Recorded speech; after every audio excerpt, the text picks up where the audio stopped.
On assouvit notre passion, mais on n'est pas là pour faire n'importe comment. Et moi, du moment où le rond est fait, que je commence à donner mes consignes, jusqu'à la fin du rapport du soir, les chasseurs sont sous ma responsabilité. Je considère les choses comme ça, ils sont sous ma responsabilité. Ça veut dire que c'est ce que je dis qui a de l'intérêt, pas le reste. Donc à moi de faire attention à ce que je dis. Les consignes de sécurité, vous les connaissez tous. Vous savez qu'il vous faut tous un gilet. Vous avez tous un gilet, vous avez tous eu une carte. Ça, je pense que vous savez tous. C'est pas le premier jour de chasse, vous êtes tous au courant. Vous êtes tous des grands chasseurs, donc je sais qu'avec vous, tout va très bien se passer. Ah oui, mais qu'est-ce que tu veux, on sait tout maintenant. Et à midi, on mange à quelle heure? Faut penser à tout et que tout soit au point le jour où les gens arrivent pour chasser.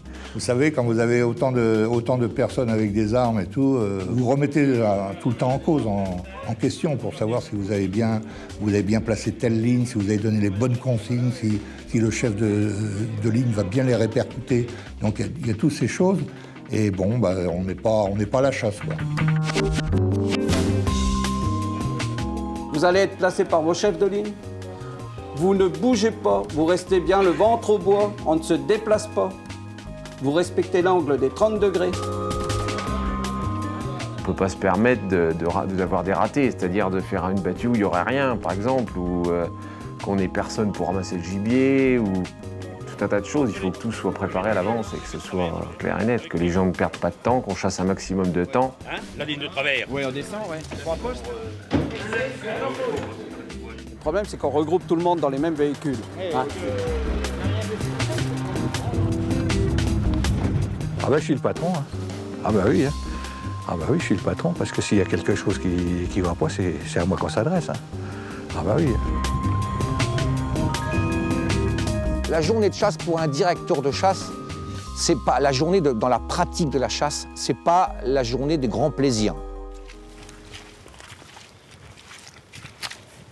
Vous faites ce trac-là. S'ils sont venus dormir là, vous vous tapez à côté. Hein. Bah, vous voyez, là, ça, c'est des indices de la nuit. Donc, vous voyez, là, bon, là, ça on va par là. Par contre, il y en a un qui refait demi-tour. Faire le pied au chien, c'est bon quand il n'y a pas beaucoup de présence. Sans ça, autrement, on le voit à l'œil. Hein. Il y a l'expérience et puis bon, ben... Ouais, là, il en passe un gros. Vous voyez l'empreinte. La chasse, ça dépend de ça, hein, de la remise qu'on fait. Hein.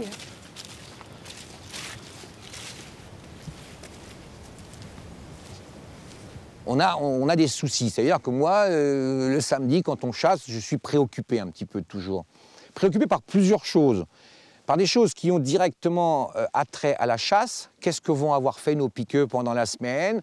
Est-ce qu'on va attaquer la bonne traque? Dans quelles conditions on va attaquer cette bonne traque? Est-ce qu'il va y avoir les animaux qu'on pense être? Est-ce qu'on ne va pas attaquer une zone avec une population de l'essuité trop importante? Est-ce qu'on ne prend pas des risques? Ça, c'est une chose. Ça a directement rapport avec la pratique.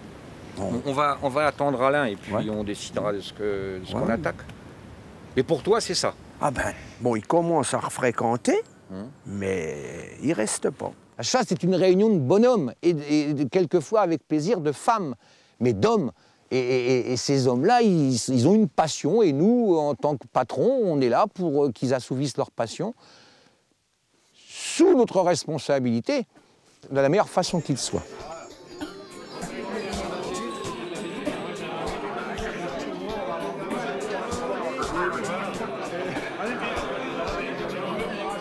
Je vais demander aux chefs de ligne de former leur équipe, d'aller à leur voiture, de se préparer, puisqu'on chasse, tout le monde va partir à pied. On chasse à proximité du pavillon, je ne vous dis pas où encore, mais les chefs de ligne le savent. Il y en a quelques-uns qui ont des grands sourires. Et je vous fais le rapport dehors.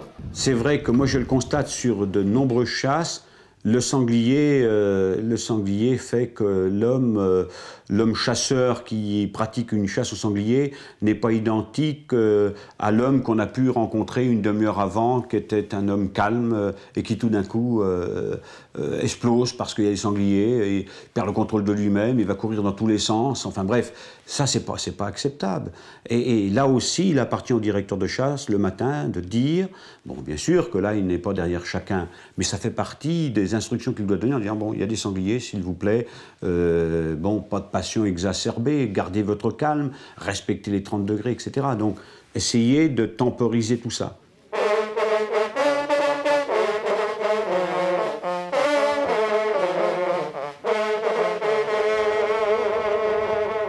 La loi du 26 juillet 2000, qui est aujourd'hui codifiée dans le Code de l'environnement, prévoit effectivement une responsabilité accrue en ce qui concerne le tir à balles. C'est-à-dire que la jurisprudence en matière de chasse, c'était de retenir la responsabilité du tireur. L'organisation de la chasse de groupe, parce que c'est celle-là qui nous intéresse en tant que responsable de chasse, c'est responsable d'un groupe de chasse. Et responsable d'un groupe de chasse, c'est plus particulièrement responsable d'une battue grand gibier. C'est là où effectivement il y a eu, en raison précisément du développement du grand gibier, bon, davantage de chasseurs, de chasse en groupe, de battues, et une certaine inorganisation tout de même. Hein. Et donc, lorsqu'il y a eu des accidents, la position des tribunaux a été la suivante. Dans un premier temps, on va individualiser l'auteur de l'accident, ce qui le plus souvent est assez aisé à faire, mais les tribunaux ne se sont pas contentés du tireur lui-même. Parce que le tireur venait dire, moi on m'a posté à tel endroit, je ne connaissais pas nécessairement le territoire, donc par conséquent, il y a peut-être aussi un autre responsable. Et les tribunaux sont allés effectivement vers l'organisateur de chasse, en disant à l'organisateur de chasse, nous considérons que vous avez commis une faute, parce que vous n'avez pas donné suffisamment d'instructions, et parce que l'accident est dû aussi pour partie à un comportement qui vous est reproché. Mesdames et messieurs, bonjour à tous, et comme la tradition le veut, je vous présente mes vœux. Alors, c'est essentiellement des vœux qui vont vers le monde de la chasse. Ça veut dire que vous restiez des chasseurs comme vous l'êtes. Et quand je vous parle d'être des chasseurs comme vous l'êtes, ça veut dire que vous êtes chasseurs 365 jours dans l'année. Vous n'êtes pas seulement des chasseurs du samedi, du dimanche, ou pour les privilégiés, des chasseurs de semaine. Intéressez-vous à ce qui se fait quand la chasse est fermée, et vous verrez comme ça que les choses iront peut-être de mieux en mieux. La responsabilité civile, c'est, bon, je ne vais pas rentrer dans le détail des textes, hein, mais c'est 1382 et 1383 du Code civil, qui dit de mémoire « Tout fait quelconque de l'homme qui cause préjudice à autrui oblige celui par la faute duquel il est arrivé à le réparer ». Et l'article 1383 dit que la simple négligence entraîne également cette même conséquence. Bon, la responsabilité civile, la négligence dont je viens de parler, c'est le fait de ne pas donner d'instruction. Donc ça, c'est la responsabilité civile, c'est ce texte extrêmement important donc, que je viens de citer. Et c'est précisément pour garantir la faute ou la négligence que vous allez prendre une assurance. Donc nous allons entrer dans le vif du sujet. Les déplacements se font avec des armes neutralisées. Alors quand on parle d'une arme neutralisée, c'est une carabine express cassée, c'est une carabine à verrou avec la culasse dégagée et c'est une carabine automatique pour ceux qui utilisent encore ce genre de matériel avec une douille à travers la culasse. Vous êtes sous la responsabilité de vos chefs de ligne. Vous respectez impérativement les consignes qui vous sont données par vos chefs de ligne. Je ne fais que de vous donner des consignes d'ordre général, qu'il faut bien sûr respecter aussi. Mais ce que vous dit le chef de ligne, c'est ce qu'il faut faire. La responsabilité pénale, ce sont les blessures involontaires. Donc en réalité, on va davantage partir des conséquences. Blessures involontaires, homicide involontaire. Et les poursuites pénales, vous le savez bien, sont engagées à l'initiative de monsieur le procureur de la République. Et donc, monsieur le procureur de la République, quand il va voir sur son bureau des procès-verbaux qui vont être dressés par les services de gendarmerie, qui vont venir lorsqu'il y a un accident, systématiquement, lorsqu'ils sont informés, ils viennent, ce qui est normal, ils font leur enquête, ils vont entendre un certain nombre de personnes. Et précisément dans cette enquête, ils vont demander, est-ce qu'il y a eu des instructions de données, est-ce qu'il y a un cahier, est-ce qu'il y a quelque chose? Non, il n'y a rien. Et donc, la conclusion des services de gendarmerie, ça va être de dire, bon, effectivement, monsieur Untel a blessé cette personne, donc la blessure involontaire, voilà, Mais cette blessure n'a été que la conséquence d'un cumul de fautes. Faute de la part du tireur, mais faute aussi de la part de l'organisateur. Et donc à ce moment-là, on va dire que l'organisateur a contribué à cette blessure involontaire. Et donc là, sur le plan pénal, cette personne peut également être poursuivie. Tous les tirs se font au rembûché. Je rappelle ce qu'est le rembûché pour ceux qui n'ont pas l'habitude. Le rembûché, ça veut dire sauter dans son dos, en respectant l'angle de 30 degrés. Bon, ça reste une consigne générale, ça reste un vœu, mais je dirais ça reste un vœu pieux parce que c'est pas toujours facile de respecter l'angle de 30 degrés, mais faites-le. Surtout, ne lâchez pas de balles dans le dos de vos voisins. Vous ne tirez aucun animal rentrant. Vous ne mettez pas en joue la ligne de fusil. Vous attendez que l'animal soit sauté pour le tir au rembûché. Sécurité, sécurité, la vôtre, celle de vos voisins. Je vous demande d'être tous porteurs d'un gilet, de brassard, de casquette qui vous arrange bien quand on voit notre ami Claude, ça le fait beau quand même. Une casquette orange avec un petit foulard bleu, je veux dire, t'as jamais fait de défilé de mode, toi, hein?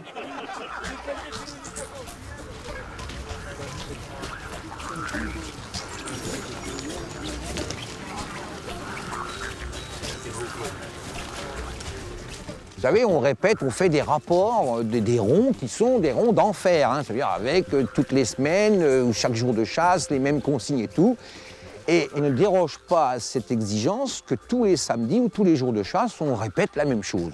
Alors, au risque de faire sourire certains, ça ne me dérange pas, ils peuvent sourire. Mieux vaut qu'ils sourissent derrière que devant moi quand même, parce que là, les choses se passent en général mal. Mais il y a nécessité que, pour le bien-être de tout le monde, c'est que la sécurité soit nickel. Donc on donne des consignes. Et il faut que ces consignes soient respectées à 100%.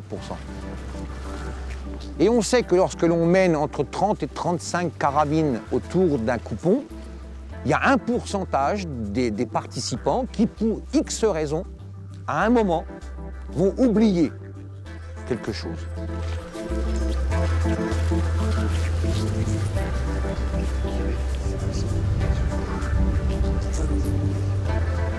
Il suffit d'aller chasser ailleurs pour le voir, d'observer un petit peu les gens. Moi, j'aime bien de temps en temps aller ailleurs. C'est pas ma tasse de thé, mais j'aime bien aller ailleurs. Dans certaines zones de chasse, j'aime bien aller voir. Mais ça, c'est humain aussi, ça. Et ça fait partie de mes préoccupations. Qu'est-ce qui va se passer? Belle coulée, hein. Une belle sortie. Non. Restez là-bas. Il y a une belle sortie. Là, si je vois que ça passe le rond-point, je fais tirer. Attention, ça, on le dit, le tir fichant, l'angle de 30 degrés, l'interdiction de tirer en direction de la battue, ne pas mettre en joue sur la ligne de fusil, ne tirer au courant bûcher. On le répète. Mais sur 30 gars, 35 gars, il y en a un, mais pas un fou, pas forcément le plus mauvais du lot, mais à un moment, il va se lâcher.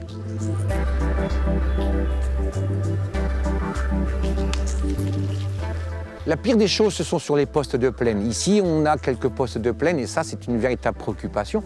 Parce que non seulement il faut faire attention à l'identification, mais il y a aussi des gens qui pratiquent la nature.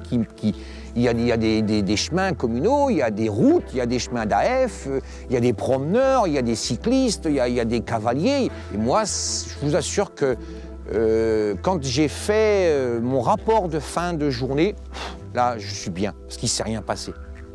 Là, je suis bien. Mais avant ça, je suis un peu tendu. On y va, les gars, Maurice? On y va?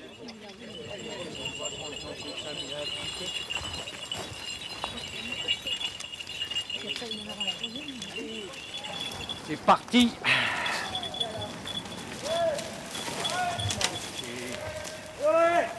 Mais là, les chiens, ils vont chasser là pendant... Tiens.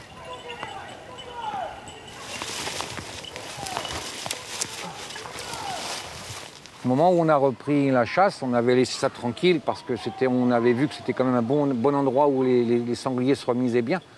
On n'avait pas une grosse population. On pouvait se permettre d'avoir, je dirais, un endroit de quiétude, quoi.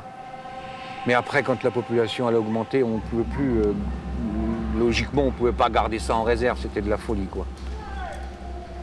Et là, cette année, c'est la première fois qu'on l'a remue, cette traque-là, donc c'est sûr qu'on va...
sauté.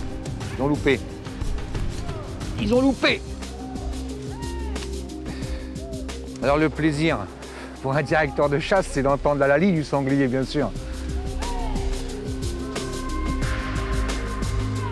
Il n'y avait pas trop de questions à se poser quand même, parce que quand on voit la densité des ronces, on ne peut que chasser du sanglier. Qu'est-ce qu'il y a pas, on ne met pas longtemps à le débusquer, hein.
Le premier, j'ai tiré trop vite fait parce que je ne pouvais pas faire autrement. Mais le deuxième, je l'avais bien au bout. Hein. Vous aimez bien la chasse? J'adore, oui. J'adore, j'aime bien la chasse, oui, c'est vrai. J'aime bien voir le gibier sauter. Je ne dis pas que je tue à chaque fois, hein, mais j'aime bien. C'est mon sport favori. Oh, je ne suis pas un bidochard, je ne suis pas tout ça, je m'en fous. T'en sors un gros derrière toi. Ah non, je l'ai pas vu. Ah non, bah c'est tiens, dans le même moment, je sais pas là. Tiens, c'est pareil, c'est pareil, t'en as sorti un. Il a traversé. Bah oui, tant que je regardais là. Et... Quand on est organisateur et qu'on est dans le coupon, je suis dans le coupon qui est traqué, alors où à traquer, mais quelques-uns de mes amis diront que plus souvent je suis peut-être dans les rayons, c'est peut-être vrai aussi. Mais en tout cas, je ne suis pas sur la ligne de fusil, je ne vois pas tout. Donc moi, le but, c'est qu'on me dise ce qui s'est passé. C'est pas une dénonciation, c'est pour rendre service à tout le monde, quoi. J'aime bien savoir ce qui s'est passé.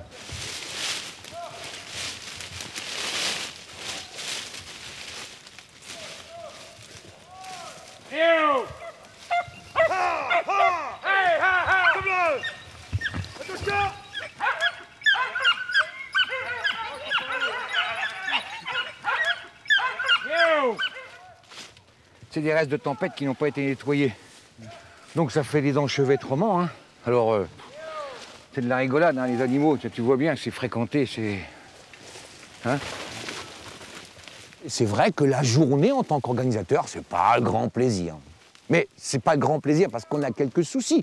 À côté de ça, retrouver régulièrement mes collègues, mes piqueux, mes traqueurs, les chiens et tout, ça c'est une joie immense. Parce que j'ai la passion de ça, mais on est préoccupé un petit peu quand même. Il était sur son cul, il était pas content.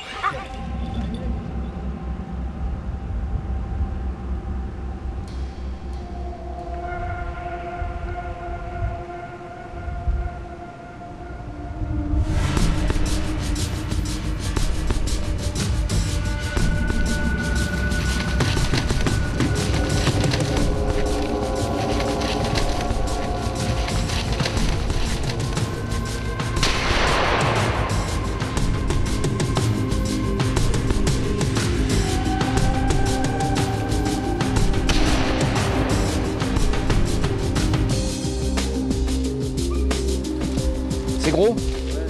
On va voir. Non, on va pas voir, on reste là, on verra après. Oui, ben, ne l'inquiétez pas. Le travail qui est fait, c'est un travail de passionné. C'est le travail qui est fait, que moi j'ai commencé à faire dans la forêt de Rouge-Fossé, je n'avais pas, je dirais, c'était pas du travail qui était fait sur du long terme. C'était du travail parce que je suis un passionné et que j'ai envie que les choses soient comme moi je souhaite qu'elles soient. Point. Mais je ne spécule pas dans le travail que j'effectue sur la forêt de Rouge-Fossé, je ne spécule pas sur mon avenir. Quand j'ai entendu les deux balles de monsieur, je me suis dit, ça y est, c'est lui qui l'a, il n'y a pas de problème. Hein. Parce qu'on a été à deux quand même. Hein. Magnifique, hein. Oui, il fait plus de 100 kilos. Maintenant, je ne sais pas qui c'est. L'entrée est là. L'entrée est là. Ouais. Donc c'est moi, ça. C'est là, c'est vous. Les deux sont passés ensemble. Hein. J'ai un bail, je ne sais pas ce qui peut se passer au-delà du bail. Je ne sais pas ce qui peut se passer au niveau de la propriété. Vous savez que les propriétés, elles changent demain. On peut avoir un nouveau propriétaire, on peut être confronté à plein de choses, à de nombreuses choses, ce qui fait que moi, je ne spécule pas, donc je ne me prends pas la tête avec mon avenir. Simplement, c'est que je fais tout, malgré ça, pour que la forêt soit accueillante et qu'on puisse assouvir notre plaisir. Il est chez nous, ma belle-mère, Maurice. Allez. Elle ira plus en 11 balles. Ah ben 11 balles, alors tu sais, ça vaut le coup quand même. Hein. Je ne serai jamais de ceux qui disent, à l'échéance de mon bail, et sachant qu'il n'est pas renouvelé, que je vais mettre tout ça à blanc. Vous savez, on entend ça. On va tout flinguer parce qu'on ne l'aura plus et tout. Ça n'existera jamais dans mon esprit, ça ne m'effleure même pas l'esprit. Moi, c'est pas ça la chasse, d'accord? Donc je fais ça d'une façon naturelle. Ma passion fait que je mets en place les choses naturellement. Oui.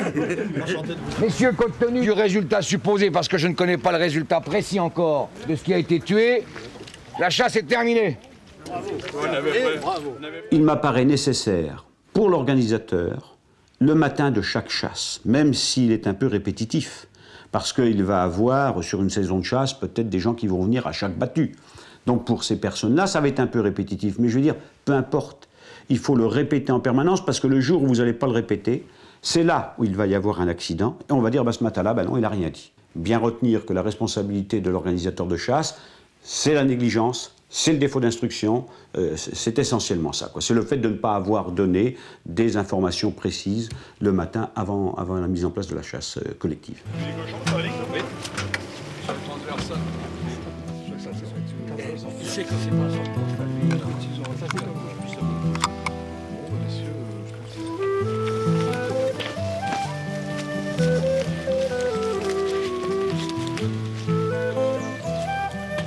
Il y a une ligne qui est en décalé, je vais vous expliquer sur place.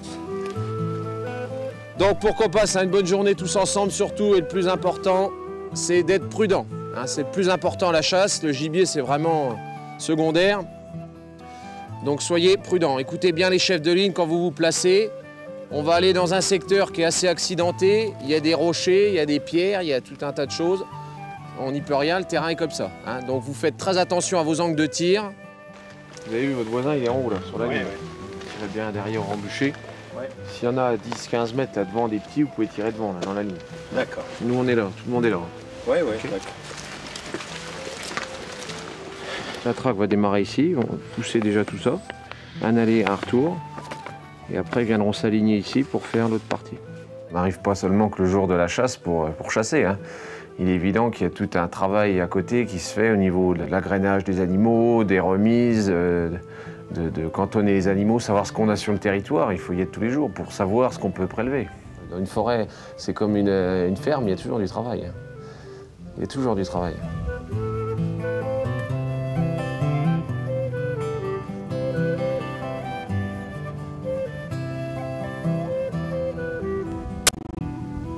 La hantise, c'est de pouvoir chasser sans bousculer la chasse, sans faire partir les animaux hors du territoire.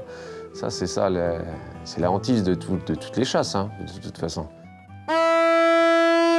Allez! Allez!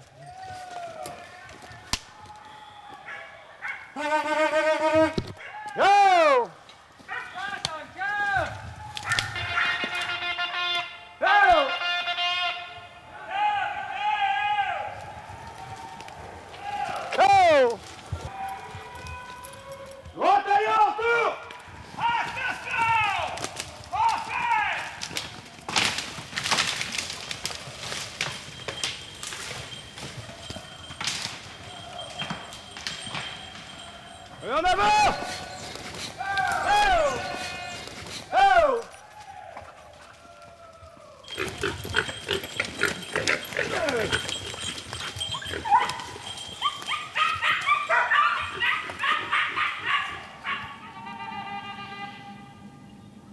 On prend une équipe de traque qui vient et moi la condition était très simple, pas de fusil dans la traque.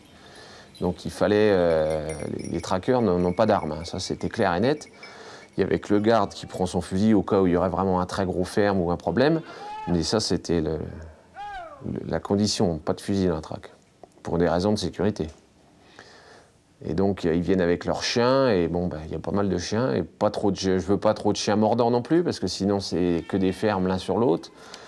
Ils sont là pour faire sortir le gibier aux chasseurs, hein. Ils sont pas là pour les attraper. Attention là-haut! Attention là-haut! Attention là-haut! Oh! Je vais maintenant! On va mettre bien tous en ligne là!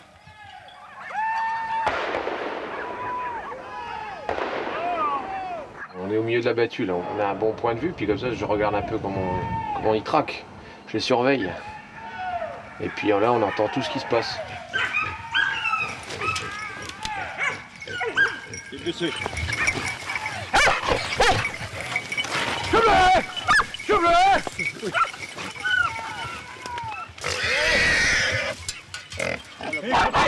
Chope les chiens! Chope les chiens! Reste à la net! Chope les chiens! Tu l'as? Je l'ai la piote!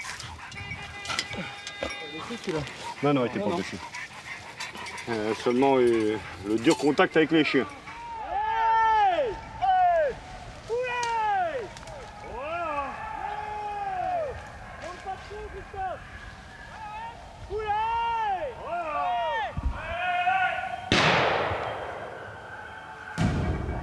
Là, on est servidé.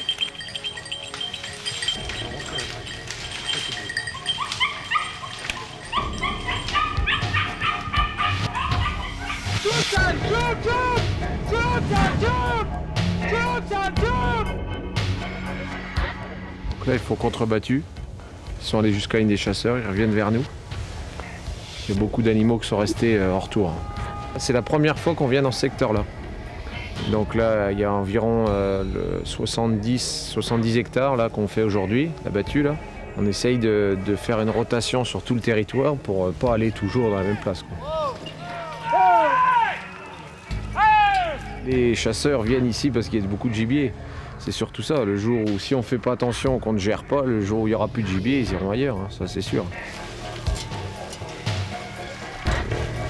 Reste en ligne, merde!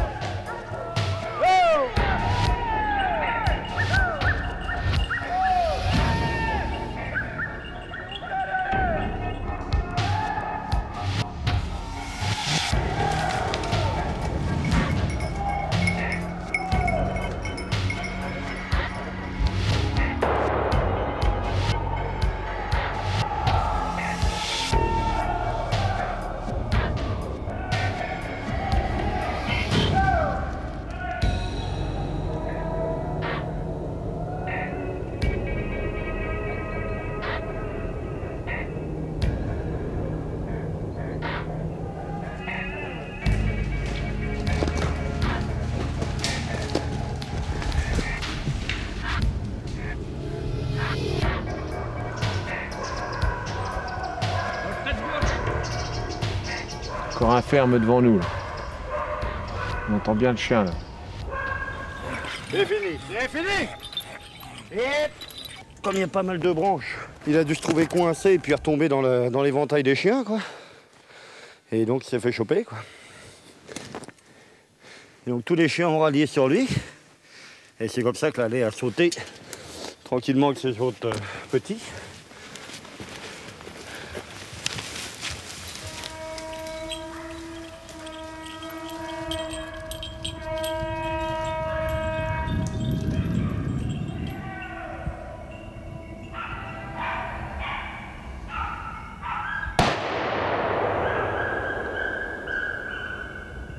Félicitations. Merci, merci. Voilà. C'est bien, c'est un petit comme on voulait. C'est ce qu'on voulait. C'est donc un jeune cerf qui est pas très beau, qui est même pas beau du tout, et qui n'a pas d'avenir de toute façon, avec des petits andouillets comme ça. C'est très bien de l'avoir tiré. Comme ça, c'était une bête à éliminer. Ça n'aura jamais fait un grand trophée. Là, monsieur. C'est parfait. Maintenant, il faut qu'on le sorte sur le chemin. Hein. Ça va être une autre paire de mains.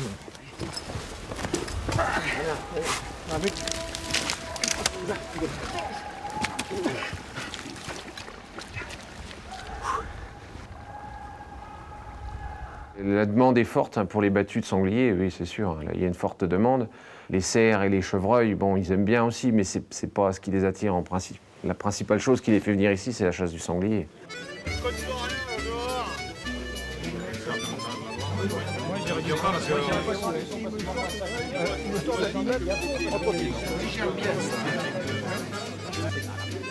Je trouve que d'ailleurs on s'en rend compte au niveau du tir, hein, ne serait-ce que du tir des animaux, c'est que les gens tirent de mieux en mieux sur les sangliers.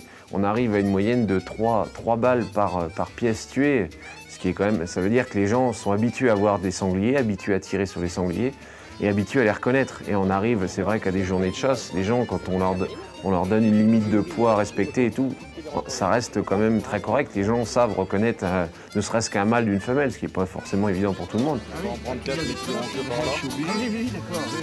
Il faut avoir l'habitude d'en voir pour faire ça, c'est tout. Donc on voit que c'est des gens qui vont dans des chasses où il y a du sanglier, c'est des passionnés, hein, c'est des passionnés. Il doit y avoir 22 sangliers tués, un cerf et un faon. Et avec Gilles Camus, truand numéro 3. Voilà.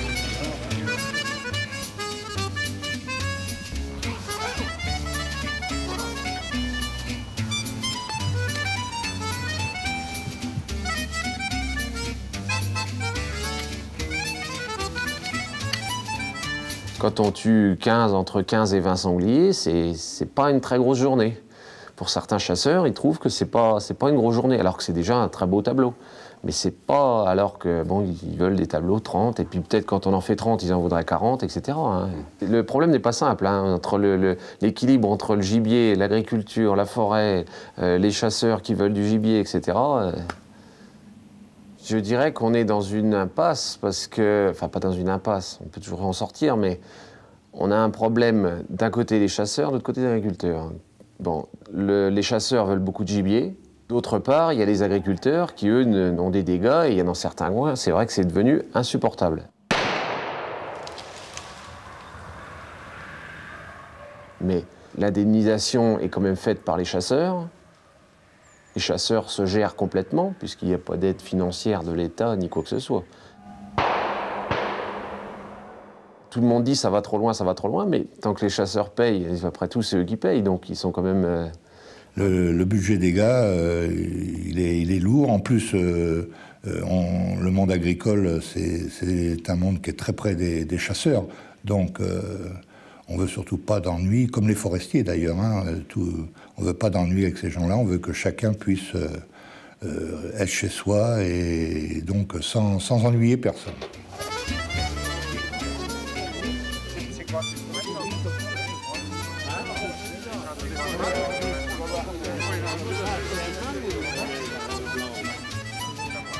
Le plan de chasse, c'est un arrêté préfectoral hein, qui vous attribue donc un certain nombre de gibiers à prélever et qui vous donne le maximum dans ce que vous avez demandé, mais qui vous fixe également un minima. Pénalement, il y a des sanctions qui sont prévues. Pour ceux qui n'arrivent pas aux 80%, il y a des sanctions qui sont prévues. Dans le code rural, c'est rare parce qu'il y a toujours, à moins que ça soit vraiment flagrant, que ça soit la moitié de 80%, mais il y a toujours des bonnes raisons à un jour à ne pas pouvoir réaliser tout à fait son tableau, quoi. On va rester là derrière les grumes, là. Ça m'étonnerait qu'on ne voit pas passer quelque chose. La dernière fois que je me suis mis en haut, j'en ai vu passer au moins 7 ou 8 des chevreuils, là. Alors ça m'étonnerait qu'on n'en voie pas. On va rester là, tranquillement. On a un plan de chasse à respecter. Et comme il me reste encore 4 biches à tirer et puis un cerf, c'est pour ça qu'exceptionnellement aujourd'hui puis dimanche prochain, on va tirer dans la traque. Parce que souvent les animaux ils sortent pas. Les grands animaux, ils viennent se balader devant les gars et ils sortent pas. Ils sautent pas les allées, alors les gars les tirent jamais. Et je voudrais quand même bien qu'on arrive à faire le plan de chasse presque en totalité, quoi.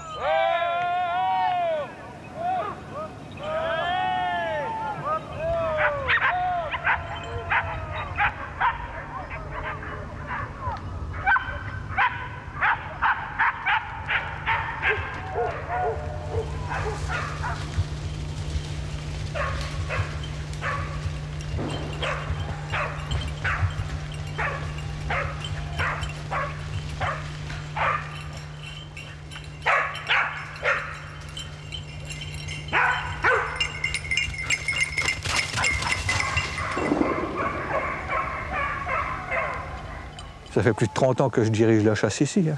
J'ai jamais eu de problème. Hein. Pas de blessure, pas de trucs comme ça. Hein. Parfois, il y a des petits incidents. Un gars qui va tirer où il ne devait pas tirer, alors celui-là, il est pénalisé. On le pénalise, pas financièrement souvent, mais on le pénalise.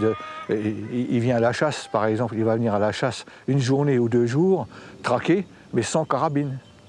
Alors là, croyez-moi que ça fait plus de mal, par exemple, que de lui demander 1000 balles. Hein.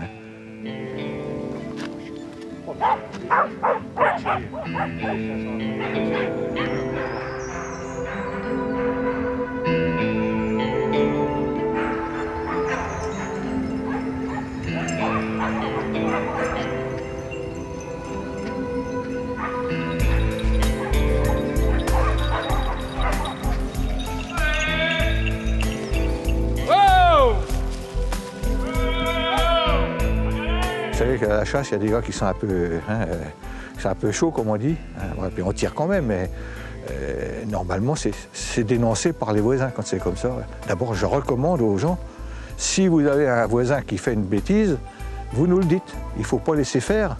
Il ne faut pas laisser faire un gars, surtout quand il s'agit de la sécurité. Hein. Et ça, là-dessus, on est assez ferme. Hein. Il arriverait quoi que ce soit, le président a toujours une part de responsabilité. Quoi qu'il arrive, c'est comme ça que ça se passe au niveau des tribunaux. Allez!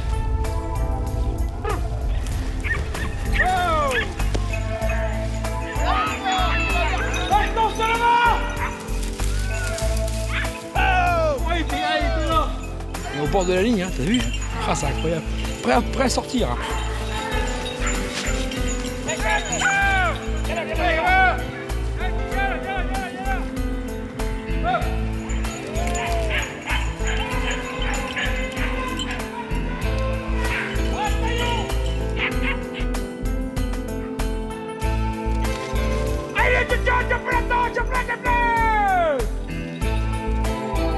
Attention à gauche, Caillon, surtout!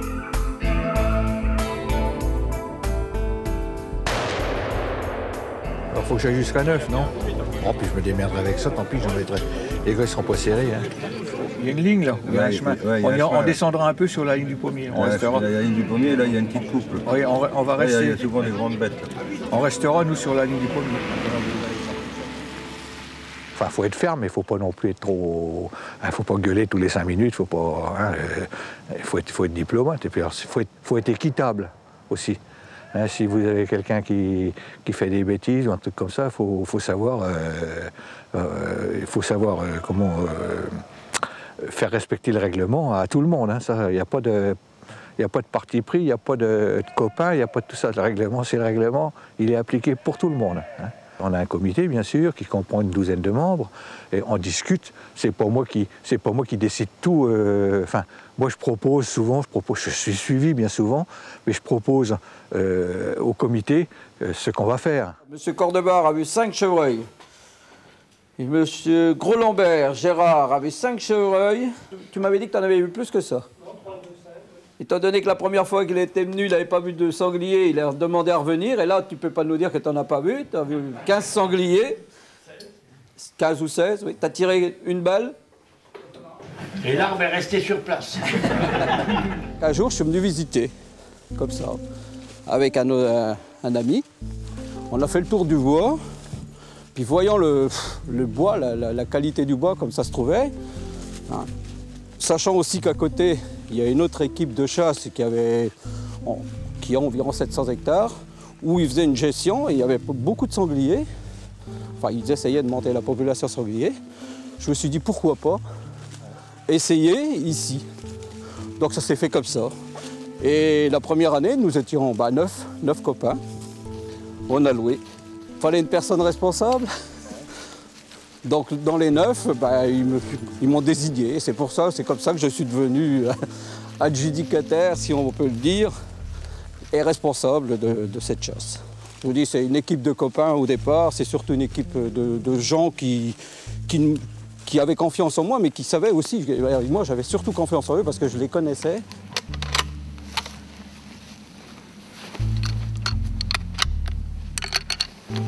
Donc la première année, les 9 copains ont chassé 3 fois. Nous sommes venus 3 fois à la chasse, surtout pour voir comment était le bois, voir ce qu'on pouvait faire. Et pendant ces 3 fois-là, nous invitions des personnes susceptibles de prendre une action l'année d'après. Nous sommes partis de 400 sangliers tirés et vus la première année, et puis aujourd'hui, on est à plus de 100 sangliers.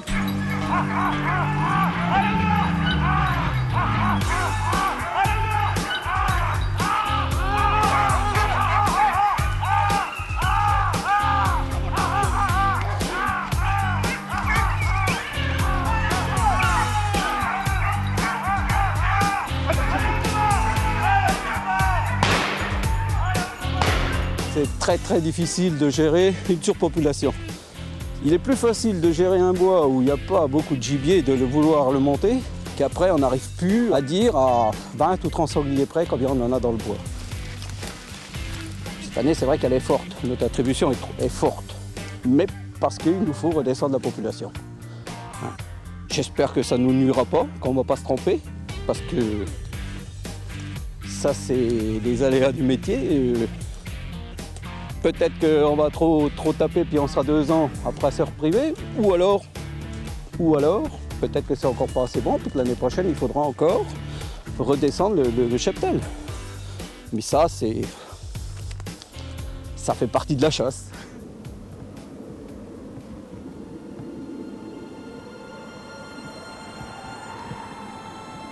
Le sol est gelé, c'est très dangereux. S'il arrive un sanglier dans une 10-15 mètres, là, tu sais. Bon. Mais après, là, autrement, pas dans la pâture. Pas de problème.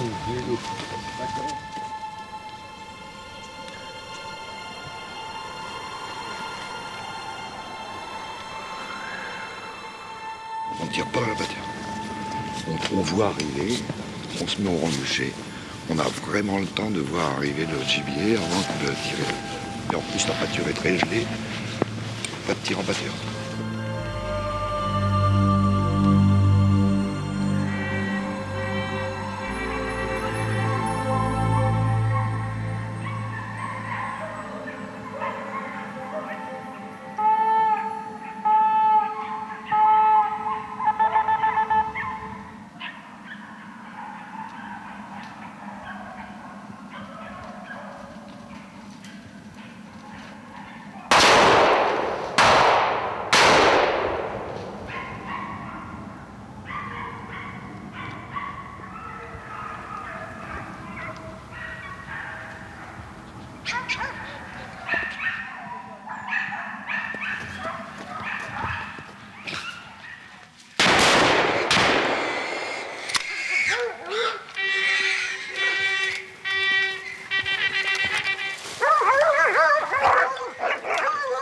La chasse, certes, il y a la préparation des battues, l'organisation des battues, mais après, il y a tout ce qui est la protection, ensuite tout ce qui est culture, d'apport pour pouvoir nourrir mes sangliers toute l'année, tout ce qui est culture de dissuasion, enfin, il y a plein de choses, quoi.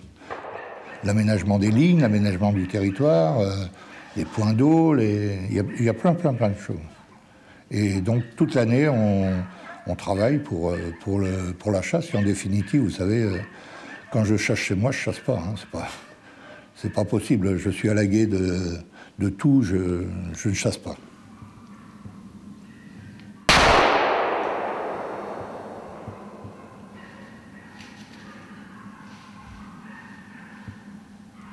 Bien sûr que l'aspect du tableau est important, mais pas aussi important que la sécurité, que la lutte contre les dégâts, que plein d'autres choses. Hein.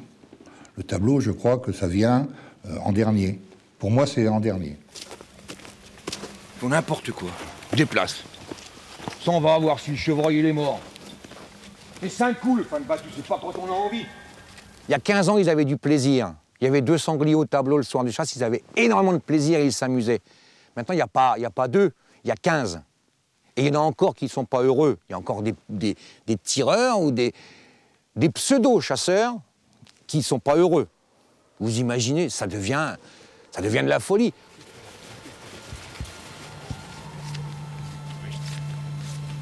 C'est plus ou moins la jonction avec Doudou. Parce que moi, je laisse encore un autre fusil. Et après, vous ne tirez absolument pas de cerf à empaumure. C'est-à-dire qu'ils ont trop... Non, parce que j'y connais rien. Non, Bruno, alors à la limite, ne tirez pas.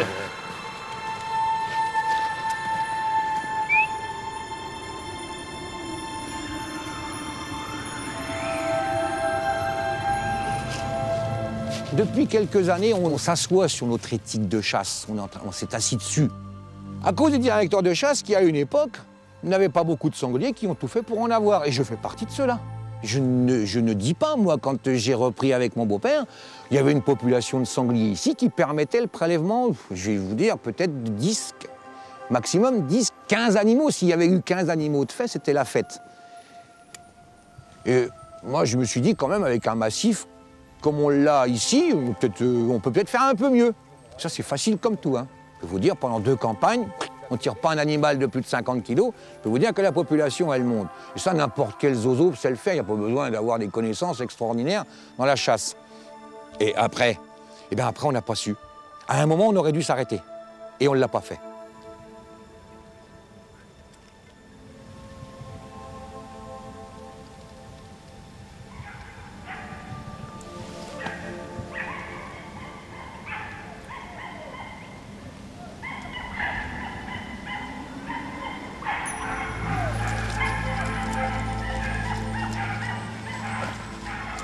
Après, on a relâché le tir.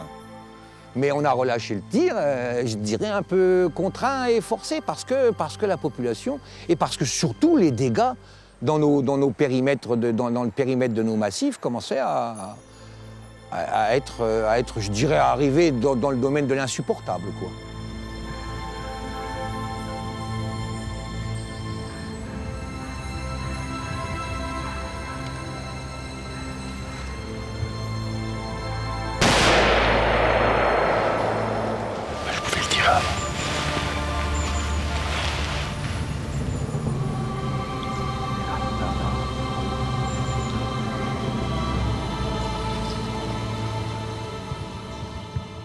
Mais c'est quoi la satisfaction du chasseur? Est-ce que c'est pas de participer à une belle journée de chasse, sans qu'il y ait, au bout de cette belle journée, un tableau démentiel? C'est là où il faut faire la part des choses. Et puis, de temps en temps, quand il y a un beau tableau, mais moi, je n'oublie pas de leur dire, regardez bien. Il a été tué 17 sangliers. Il a été tué un mâle de 100 kg, une femelle de 23 kg, un mâle de 25 kg, une femelle de 74 kg. Parce que c'est pas sûr, et pas sûr du tout que l'on pourra vous donner la possibilité de réaliser ce tableau dans les années à venir. Il faut être conscient de cette situation. Un mâle de 48 kg, un mâle de 30 kg, une femelle de 52 kg. Ce ne sont pas des vues de l'esprit, il faut être conscient de cette situation. Il y a des nécessités. Ces nécessités, elles sont de revenir tout de suite, ou le plus rapidement possible, à des dégâts dans une quantité supportable. De telle façon que les relations entre le monde agricole, le monde forestier et le monde de la chasse pratiquant redeviennent des relations normales. Et non pas des relations qui pourraient mettre en place des conflits. Ils sont là. Il est vrai que c'est de la responsabilité des directeurs de chasse, mais je n'ose pas penser qu'il y ait des directeurs de chasse qui ne soient pas conscients de cette situation-là. Ou alors, ils n'ont pas leur place. Ce que je vais dire, ça va en faire bondir certains, mais ils n'ont pas leur place. Ils n'ont pas leur place. On est là pour, bien sûr, assouvir notre passion, mais en prenant en compte ce qui se passe autour.